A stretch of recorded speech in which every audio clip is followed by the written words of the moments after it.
In this video, I'm going to be explaining how to deal with bad flatmates. So personally, I haven't had bad flatmates myself, but I have seen what it's like to live in bad flatmates. For example, some bad flatmates you may get are flatmates who aren't clean.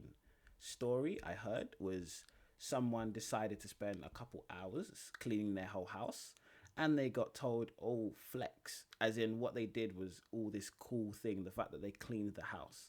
So in your first year, if you go into a student accommodation, if you haven't already messaged the people before, that means you're going in blindsided and you have no idea who you're about to stay with. It can go either really good or really bad or somewhere in between.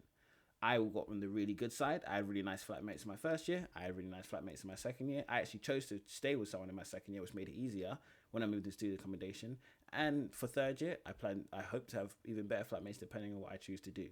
But if you're in a situation where you don't have as nice flatmates, the first thing you probably want to do is be isolated. I do not suggest this simply because it doesn't help solve the problem. You're just putting the problem aside. What I suggest is you kind of have a middle ground. So I know when I start at any accommodation, I'm saying these are my minimum rules. At least, like, I have a cleanliness of this. The kitchen needs to at least be clean, or if you want it unclean, have your side to have it unclean. If we're sharing the bin, at least empty the bin. Everyone empties the bin here and there.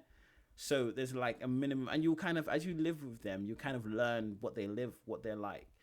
If it comes to a point where you've told them, okay, I can't do this. You've tried to obviously tell another thing is telling you don't go to the accommodation people yet. You want to make sure you try with them over and over again. I'd say for about a month at a push, maybe 2 weeks.